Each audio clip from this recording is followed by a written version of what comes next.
আপনারা দেখতে পাচ্ছেন যে 5 দফা দাবি আদায়ের জন্য আজকে বাংলাদেশ জামাত ইসলামী সারা দেশে, শুধু কুষ্টিয়া না, 64 জেলা এবং ঢাকা রাজধানীতে প্রায় 24 কিলোমিটার, এত বড় মানববন্ধন মনে হয় বাংলাদেশের ইতিহাসে আর হয়নি।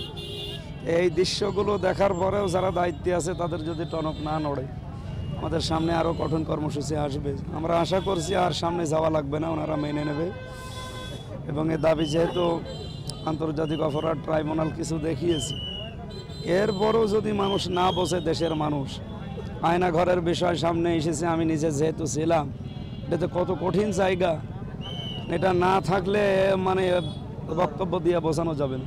সুতরাং আয়না ঘর সামনে আবার ফিরে আসবে, এটা তো জীবনেও আমরা মেনে নেব না, এটা ফিরে আসবে না। এ কারণে আমাদের এই 5 দফা, আশা করছি পিয়ার পদ্ধতিতে হলে, এই দাবি বাস্তবায়ন হলে আগামীতে আর এ দেশে কেউ আয়না ঘর তৈরি করার দুঃসাহস দেখাবেন।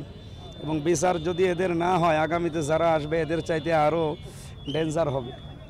সেই দিকে খেয়াল করে বাংলাদেশ জামাত ইসলামী সহ যে 25টা দল আপনারা দেখছেন, তারা ফেয়ার পদ্ধতিতে নির্বাচন চাচ্ছে। এমনি না, প্রত্যেকের পেছনে যুক্তিযুক্ত কারণ আছে, আমরা সে কারণগুলো তুলে ধরেছি। আশা করেছি জনগণের মুভমেন্ট বুঝবে সরকার। আচ্ছা, একটা রাজনৈতিক দল, আপনার বৃহত্তম একটা বাংলাদেশের রাজনৈতিক দল, যারাই এই আন্দোলনের পার্ট ছিল, জুলাই আন্দোলনে, তারাই আপনাদের এই দাবির সাথে একমত হচ্ছে না, তারা বারবার নির্বাচনের জন্য বিদ্যমান ব্যবস্থায় নির্বাচনের দাবি জানাচ্ছে। এটাকে আপনারা কিভাবে দেখছেন? দেখা বলতে কেউ যদি নিজস্ব ব্যাপার না, যারা করছে এগুলো তাদের কাছে জিজ্ঞাসা করা দরকার। এরপরও যদি কারো হাতে তালি দেওয়া দেখে তারাও তালি দেয়, অনেকে তালি দিচ্ছে, আমার মনে হয় তারা কাজটা ঠিক করছে না, তারাও ভুল স্বীকার করবে এবং বুঝবে ইনশাল্লাহ। আমরা যে সকল দাবিগুলো নিয়ে ময়দানে এসেছি, এটি শুধু জামাত ইসলামীর দাবি নয়। বাংলাদেশে এখন 31টি দলের মধ্যে 25টি দল কোনো না কোনোভাবে এই দাবির সপক্ষে মত প্রকাশ করেছে। এর অর্থ হলো বাংলাদেশের অধিকাংশ মানুষই এই দাবির পক্ষে।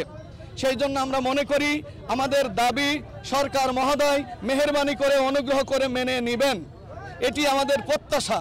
আর যদি সরকার এটা মেনে নিতে ব্যর্থ হয় অথবা মানতে গড়িমসি করে, অবশ্যই তাহলে আমাদের কেন্দ্রীয় সংগঠন, কেন্দ্রীয় নেতৃবৃন্দ দেশ এবং জনগণের চাহিদা বুঝেই পরবর্তী কর্মসূচি ঘোষণা করবে ইনশাআল্লাহ।